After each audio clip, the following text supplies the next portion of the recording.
Hello everyone. I once again welcome all the students of SYBA of English Special.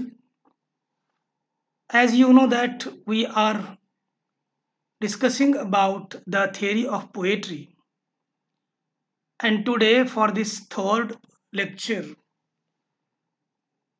we shall continue our discussion about the history of English poetry.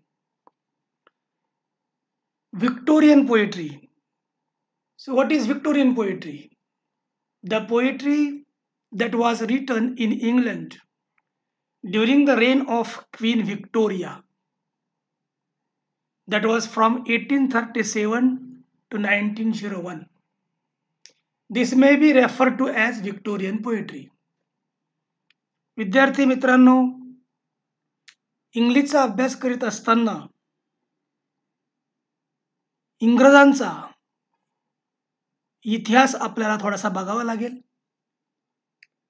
Victoria नावाची राणी इंग्लंडच्या राज्यगादीवरती असताना त्या कालखंडामध्ये जे साहित्य लिहिलं गेलं ते सगळं साहित्य व्हिक्टोरियन पिरियडमध्ये मोजतात, म्हणून Victorian poetry. So following romanticism, Victorian poets continued many of the previous era's main themes.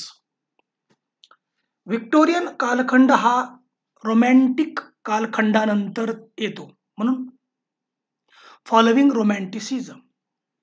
आणि या कालखंडामधील जे कवी होऊन गेले त्यांना म्हणायचं व्हिक्टोरियन पोएट्स.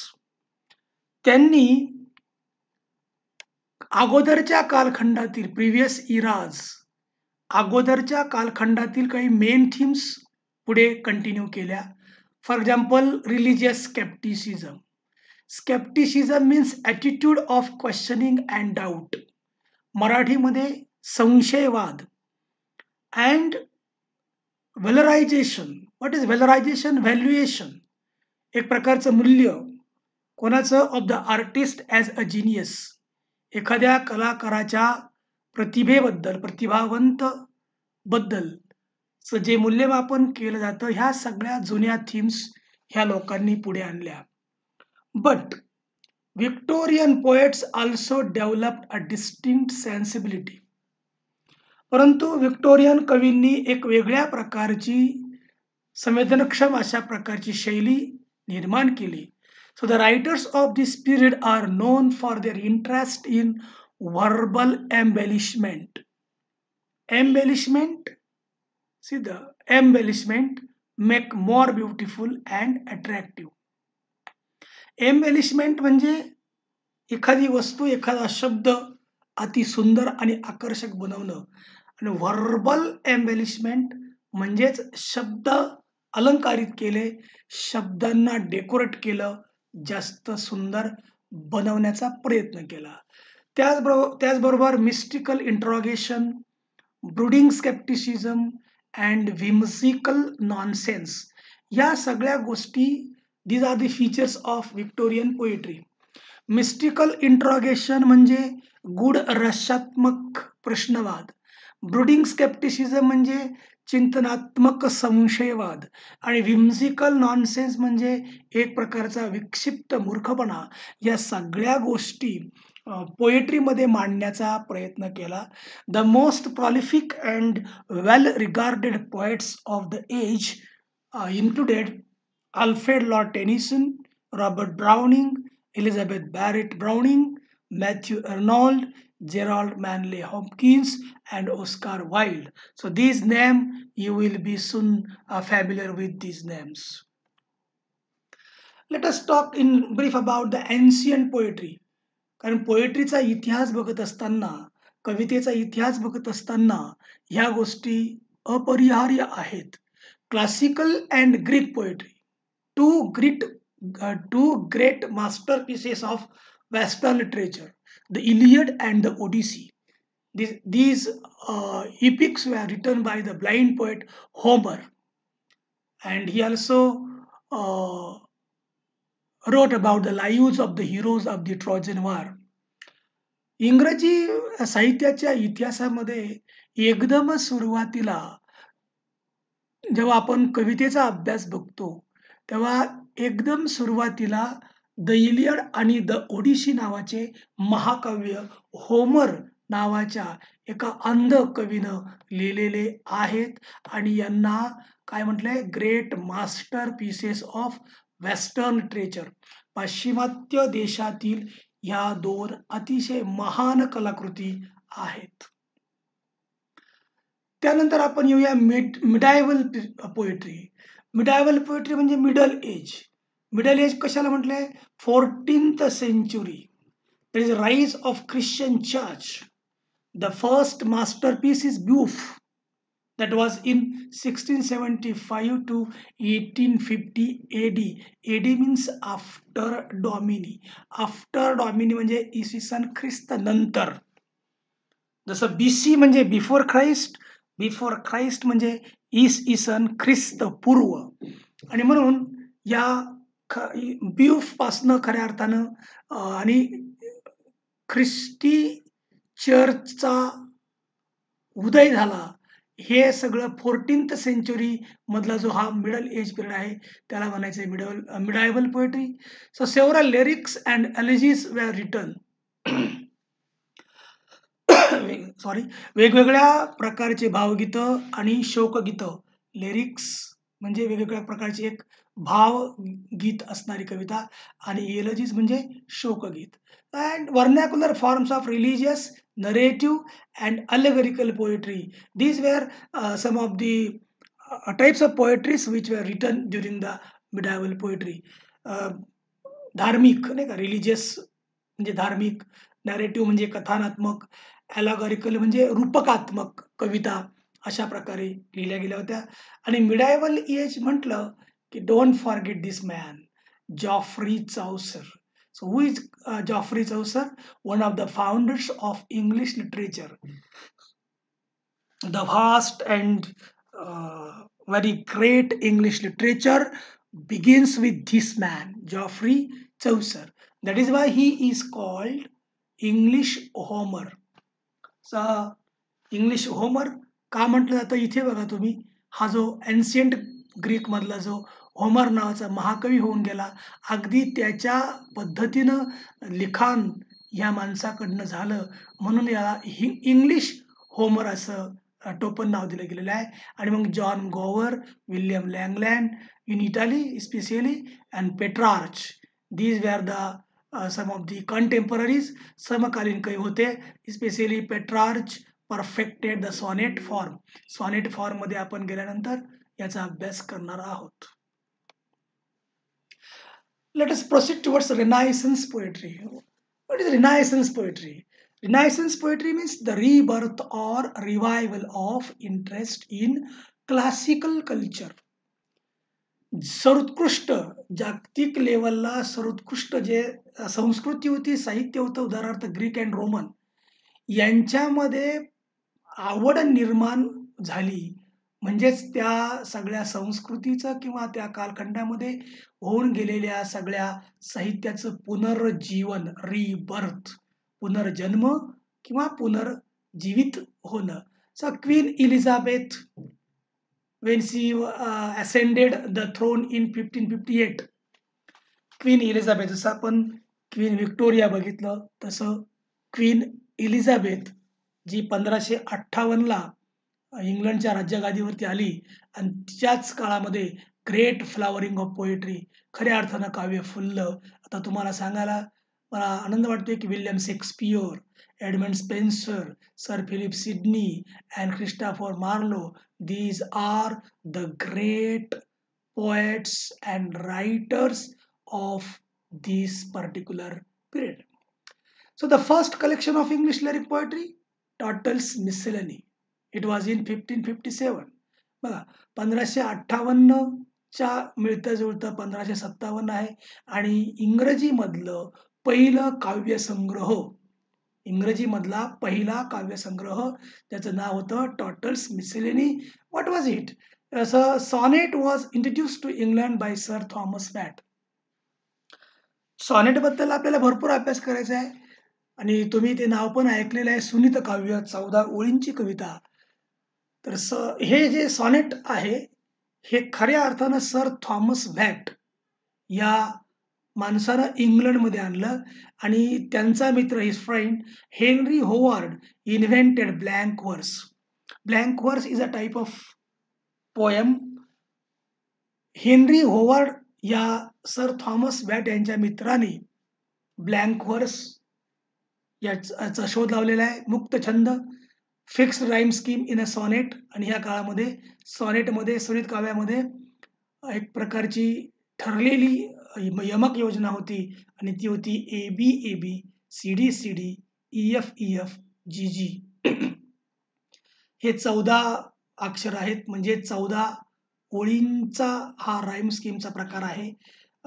3 स्टांजाज आहेत आणि प्रत्येक स्टांजामध्ये 4-4 ओळी आहेत आणि शेवटी 2 ओळींचा स्टांजा आहे. याला क्वाट्रेन म्हणतात. 3 quatrain plus a couplet. This was a fixed rhyme scheme in a sonnet. Then during the same period, pastoral poetry, Spenser's The Shepherd's Calendar, which was published in 1579. या कालखंडामध्ये pastoral poetry म्हणजेच मेंढपाळांनी लिहिलेल्या कविता. मेंढपाळांच्या वरती बऱ्याच बाबतीत जो कवी असायचा तो स्वतः एक शेफर्ड असायचा, मेंढपाळ असायचा. त्यानं लिहिलेल्या ह्या कविता आहेत. In short, Edmund Spenser should be remembered for pastoral poetry. Then his sonnet Amoreti, it was also published in 1595, and his allegorical poem, which is very famous in world English literature, The Fairy Queen, that was twice published in 1590 and 1596. Then we come to neoclassical period. The works of late 17th century and early 18th century writers. 17व्या शतकाच्या उशिरा आणि 18व्या शतकाच्या सुरुवातीला जे काम झालं, जे लिखन झालं ते म्हणायचंय न्यू क्लासिकल मध्ये. So they imitate the classical from the restoration of the Stuart line, that is Charles II to English throne in 1660. 1660 मध्ये इंग्लंडच्या राज्यगादीवरती चार्ल्स दुसरा हा जेव्हा राज्यगादीवर आला त्याच्या काळामध्ये रिस्टोरेशन झालेलं आहे. तर रिस्टोरेशन काय आहे ते आपण बघणार आहोत. काय बघा ते, the theatres came back to vigorous life after the revocation of the ban placed by puritans in 1642. 1642 मध्ये प्युरिटन्स पंथाच्या लोकांनी अक्षरशः नाट्यगृह बंद केली, नाट्यगृह उद्ध्वस्त केली, नाटकं थांबली होती आणि ती नाटकं जेव्हा थांबली त्याच्यानंतर ती पुन्हा रिस्टोर झाली, म्हणजे ती परत उदयास आली, म्हणजे ऱ्हास झालेली परत उदयास येणं याला म्हणायचंय रिस्टोरेशन. आणि त्याची सुरुवात झाली खऱ्या अर्थानं 1660 पासून, कारण राजा बदलला, चार्ल्स सेकंड राज्यगादीवरती आला होता. त्याचं उत्तम उदाहरण बघा, establishment of comedy of manners called restoration comedy. म्हणजे बघा रिस्टोरेशन कॉमेडी ची स्थापना झाली, एक प्रकारचा शिष्टाचारात्मक विनोद त्या ठिकाणी निर्माण झाला. आणि याच कालखंडामध्ये the greatest poet of new classical period is called John Milton, who wrote Lycidas, which was published in 1638, and world famous, never forgettable Paradise Lost, which was written in 1667. Then we come to metaphysical poetry. So John Dryden first coined the term metaphysics. तुम्हाला मी थोडक्यात सांगतो metaphysics म्हणजे काय. Physics म्हणजे पदार्थ जे डोळ्यांना दिसतं त्याला आपण फिजिक्स म्हणूया, त्याला भौतिक म्हणूया, आणि भौतिकतेच्याही पलीकडचं म्हणजे मेटाफिजिक्स. सो बियॉन्ड फिजिक्स ही टर्म कोणी कॉइन केली, कोणी सांगितली, जॉन डिडननं. आणि Samuel Johnson extended the term metaphysical. आणि सॅम्युअल जॉन्सननं ही टर्म मेटाफिजिक्सची काय केली, मेटाफिजिकल केली. ती काय आहे ते आपण बघूया. So it is called a group of poet who were influenced by Dryden in 17th century. 17व्या शतकामध्ये ड्रिडनच्या कार्यामुळे प्रभावित झालेल्या कवींचा एक गट, त्याला म्हणायचे metaphysical poets. So poets included in this tradition were John Donne, Marvell, Cowley, Herbert Van etc. So this is what the feature of metaphysical poetry: philosophical worldview and use of figurative language. एक तत्वज्ञानात्मक, वैचारिक, आत्म्याशी आणि मनाशी संबंधित, जे आपल्याला प्रत्यक्ष दिसत नाही त्या संदर्भातले जे विचार आहे त्याला म्हणायचे फिलॉसॉफिकल वर्ल्डव्ह्यू. आणि भाषा अलंकारिक भाषेचा वापर. These are the features of metaphysical poetry. So there is a very deep study about metaphysical poetry and neoclassical period, but at the primary level this is sufficient for you.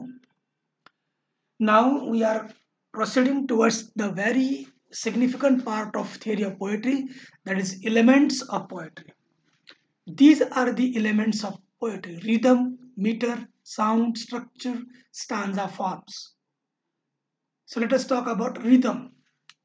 The methods for creating poetic rhythm vary across languages and between poetic tradition. रिदमचा अर्थ आहे ताल.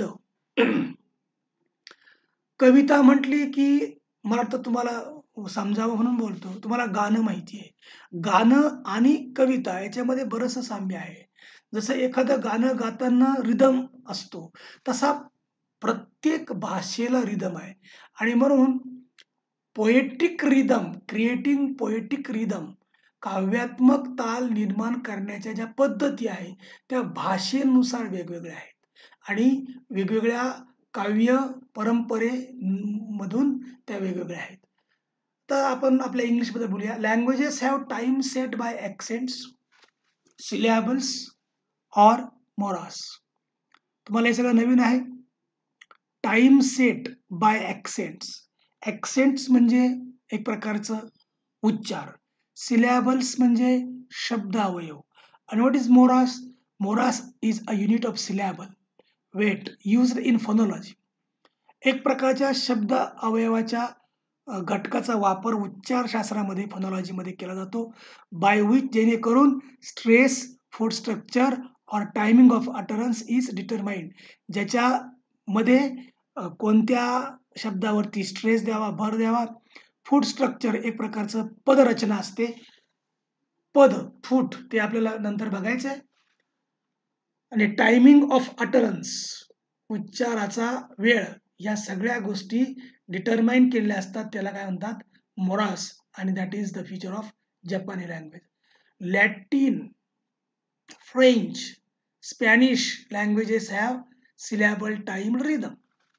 Latin, French, Spanish भाषेला time rhythm आहे, वेळेनुसार ताल ठरलेला आहे. English and Russian languages have stress timed rhythm. Stress timed आणि सिलॅबल टाइम्ड. इथं इंग्रजी भाषेमध्ये स्ट्रेसला फार महत्त्व आहे, कारण बोलताना आपण विशिष्ट शब्दांच्या वरती भर दिला पाहिजे. ते आता आपण पुढच्या स्लाइडमध्ये बघणार आहोत. उदाहरणार्थ बघा, in spoken English we sense a rhythm pattern in the beat of the stress and accent in the stream of speech sounds. तुम्ही मागच्या वर्षी फोनॉलॉजीचा थोडाफार अभ्यास केलेला आहे. ऑर्गन्स ऑफ स्पीच आहे, बोलण्याचे अवयव आहे. आपण ज्यावेळेस बोलतो, आपल्या कंठातून, आपल्या गळ्यातून विशिष्ट आवाज जेव्हा बाहेर पडतो, त्या आवाजाला एक प्रकारचं एक स्ट्रेस असणं, ॲक्सेंट असणं, हा पॅटर्न इंग्रजीमध्ये आहे आणि त्याच्यावरनं बीट ठरतात. The metre is determined by the pattern of stronger and weaker stresses on the syllables composing the words in the verse line. I'm talking about the meter. Metre कसं ठरतं बघा, छंद कसं ठरतात बघा. जो स्ट्रॉंगर आणि वीकर स्ट्रेस असतात त्याच्यावरती तो सिलॅबल तयार होतो आणि तो शब्द तयार होतो आणि मग तो कवितेच्या ओळीमध्ये येतो. The stronger is called stressed and the weaker is called unstressed. Stressed आणि unstressed, भर दिलेला आणि भर न दिलेला पुढच्या स्लाइडमध्ये आपण बघू. Meter is the recurrence of a prominent feature in the sequence of speech sounds of a language. कुठल्याही भाषेमध्ये जो स्पीच साऊंड्स आहे, स्पीच साऊंड्स, बोलण्यासाठीचा ध्वनी, आवाज, कुठल्याही आवाजाला बोलणं म्हणता येणार नाही, आरडणं ओरडणं इथे चालणार नाही. स्पष्ट जे आपण बोलतो त्या बोलण्यातली जी मालिका आहे, सिक्वेन्स जी आहे, त्याच्यामध्ये कुठं आपण प्रॉमिनंट भर दिला पाहिजे ते मीटर ठरवत असतं. बघा, metrical rhythm involves precise arrangement of stresses और syllables into repeated patterns called feet within a line. बघा, फीट म्हणजे काय, पद म्हणजे काय, बघा नीट मी सांगतोय तुम्हाला मराठीमध्ये. एखाद्या काव्यपंक्तीमध्ये फीट कशाला म्हणतात, की जेव्हा एखाद्या पॅटर्नची, एखाद्या पद्धतीची पुनरावृत्ती होते आणि ती शब्द अवयव आणि स्ट्रेस यांच्या व्यवस्थापनेतून प्रिसाईजपणे तंतोतंत येते, याला म्हणायचं आहे मेट्रिकल रिदम. इंग्रजीमध्ये देर are 3 main factors which determine the stresses or where the stresses will fall in a line of words. इंग्रजी भाषेमध्ये पुढील 3 गोष्टी कोणत्या शब्दावरती स्ट्रेस द्यावा, भर द्यावा, उच्चार करताना त्याचा उच्चार कसा असला पाहिजे, स्ट्रॉंग असला पाहिजे, आणि उच्चार न करताना त्याचा उच्चार वीक असला पाहिजे. So word accent in words of more than 1 syllable. For example, accent 1 syllable आहे, शब्द म्हणजे एकच शब्द अवयव आहे आणि त्या शब्द अवयवामध्ये शक्यतो पहिल्याच सिलेबलवरती भर दिला असतो. आता तुम्हाला मी ऐकवतो बघा. हा शब्द आपण नॉर्मली बोलताना आपण उच्चार करतो एक्सेंट, पण याचा उच्चार आहे एक्सेंट. तो जो शेवटचा ENT आहे ना, तो एकदम वीक आहे. एक्सला स्ट्रेस आहे, म्हणून स्ट्रेस्ड आणि अनस्ट्रेस्ड. मोनोसिलॅबिक वर्ड्स मध्ये काय होत आहे, stronger stress on noun, verb and adjective. Monosyllabic word जेव्हा असतात, म्हणजे एकापेक्षा जास्त शब्द अवयव असणारे शब्द असतात, त्याच्यामध्ये जर ते नाउन असेल किंवा ते वर्ब असेल किंवा ते ऍडजेक्टिव्ह असेल, तर त्याच्यावरती रिटॉरिकल ॲक्सेंट इन पर्टिक्युलर टर्म्स, तर त्याच्यावरती आपल्याला भर द्यावा लागतो. मुद्दाम तुम्हाला मी या स्लाइडवरची पहिली जी लाईन आहे ती वाचून दाखवतो. तुम्ही फक्त ऐका आणि तुमच्या लक्षात येईल का कुठं भर दिला पाहिजे आणि कुठं भर नाही दिला पाहिजे. ऐकताय? Meat is the recurrence of a prominent feature in the sequence of speech sounds of a language. म्हणजे बघा, मीटरवरती भर आहे, रिकरन्स वरती भर आहे, म्हणजे बघा आर्टिकलवर भर नाहीये, प्रिपोजिशन वरती भर नाहीये, म्हणून नाउन वरती, वर्ब वरती आणि ऍडजेक्टिव्ह वरती भर असतो. So metrical accent, the beat that we have come to expect, याला म्हणायचं आहे मेट्रिकल ॲक्सेंट. त्या विशिष्ट पदाला आपण मेट्रिकल ॲक्सेंट असं म्हणतो. सो बघा, मीटर बद्दल आता आपण थोडीशी चर्चा सुरू करतोय. Metres are grouped according to a characteristics metrical foot and the number of feet per line. प्रत्येक कवितेच्या ओळीमध्ये किती पद असतात, फीट. जसं तुम्ही मराठीमध्ये नाही का रस्व, दीर्घ वगैरे असं काहीतरी असतं की नाही तुमच्या, आणि अशी लाईन आणि अर्धचंद्र उलटा असं तुम्ही दाखवतात मराठीमध्ये, तसं इंग्रजीमध्ये पण काय आहे, फीट आहे. आणि त्याला मेट्रिकल फूट कॅरेक्टरिस्टिक्स आहे असं म्हणतात, आणि metres are grouped according to that. So a metre line is named according to the number of feet composing it. Feet वरती मीटर अवलंबून असतं. बघा, मोनोमीटर, मोनो म्हणजे 1 फूट. डायमीटर, डाय म्हणजे 2 म्हणजे 2 फीट. ट्रायमीटर, ट्राय म्हणजे 3 फीट. टेट्रामीटर, टेट्रा म्हणजे 4 फीट. पेंटॅमीटर, पेंटॅ म्हणजे 5 फीट. आणि हेक्झामीटर म्हणजे हेक्झा म्हणजे 6 म्हणून फीट. Got it. आता आपण 6 standard feet distinguished in English. फार महत्वाचे आहे. पहिलं जे आहे ना त्याला आपण म्हणतो आयाम्बिक metre. So one unstressed syllable followed by a stressed syllable. For example, describe, include, detract. मुद्दाम त्या पद्धतीचे उच्चारण मी करतोय. अनस्ट्रेस्डच्या नंतर येणार स्ट्रेस्ड. याचा अर्थ काय? Unstressed syllable followed by a stressed syllable. अगोदर काय येणार? अनस्ट्रेस्ड, नंतर स्ट्रेस्ड. पुन्हा एकदा बघा. Describe, include, tract. म्हणजे बी यांचा उच्चार केला तुम्हाला कळले. ट्रोकेक, ट्रोकेकचा याच्या उलट आहे. आयम्बिकचा opposite trochaic. One stressed syllable followed by an unstressed syllable. एक अगोदर स्ट्रेस्ड सिलॅबल, नंतर अनस्ट्रेस्ड सिलॅबल. म्हणजे टोटल याच्या अपोजिट आहे. बघा फॉर एक्झाम्पल, पिक्चर, फ्लावर. सुरुवातीचा सिलॅबल स्ट्रेस्ड आहे, नंतरचा अनस्ट्रेस्ड आहे. डॅक्टेलिकचा वेगळा अर्थ आहे. डॅक्टेलिक म्हणजे काय? One stressed syllable followed by two unstressed syllable. सुरुवातीला एक स्ट्रेस्ड असतो, त्याच्यानंतर दोन अनस्ट्रेस्ड येतात. For example, noted, similar. पुन्हा एका नोटेड, सिमिलर. याच्यामध्ये एन हा पहिला स्ट्रेस्ड आहे, नॉटेड हा दोन अनस्ट्रेस्ड आहे, सिम हा पहिला स्ट्रेस्ड आहे आणि इर आणि अर हा अनस्ट्रेस्ड आहे. आता याच्या अपोजिट, तिसऱ्याच्या opposite fourth, anapaestic. Two unstressed syllable, two unstressed syllables followed by one stressed syllable.